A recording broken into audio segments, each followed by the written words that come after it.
Hi guys, நான் JD. ரீசெண்டா மே 20ஆம் தேதி அன்னைக்கு செங்கல்பட்டு டோல்கேட்ல நின்னுகிட்டு இருந்த லாரிய சுபாஷ் என்ற பர்சன் கடத்திக்கிட்டு கிட்டத்தட்ட 10 கிலோமீட்டருக்கு மேல அந்த லாரியை எங்கேயோ நிப்பாட்டாம போயிருக்கான். சோ அப்போ அவனை ஸ்டாப் பண்றதுக்காக பின்னாடியே நிறைய டிராபிக் போலீஸும் பொதுமக்களும் சேர்ந்து அவனை சேசிங் பண்ணிருக்காங்க. பட் அவனை ஸ்டாப் பண்ண முடியல.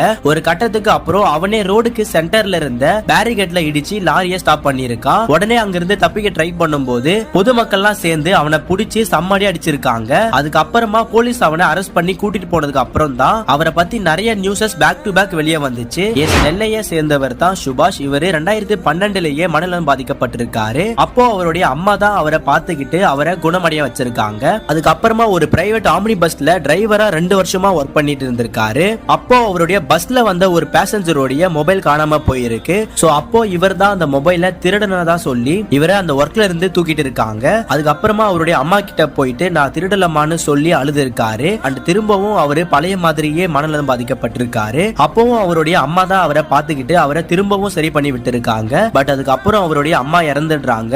சோ அதனால ரொம்பவே மனதளவுல பாதிக்கப்பட்டு கொஞ்சம் டேஸ்க்கு முன்னாடி சென்னைக்கு வந்திருக்காரு. சென்னைக்கு வந்த அப்புறம் 15ஆம் தேதி அன்னைக்கு ஒரு மொபைல் ஷாப்புக்கு போயிட்டு அங்க பிரச்சனை பண்ணிருக்காரு. அப்போ அங்க இருந்தவங்க எல்லாம் அவரை செம்மையா அடிச்சிருக்காங்க.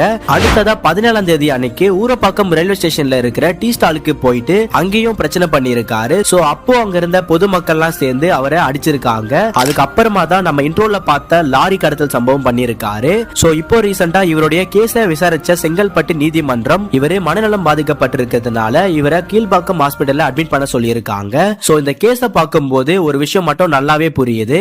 அம்மாவின் அரவணைப்பே ஒரு குழந்தையின் முதல் மருந்து.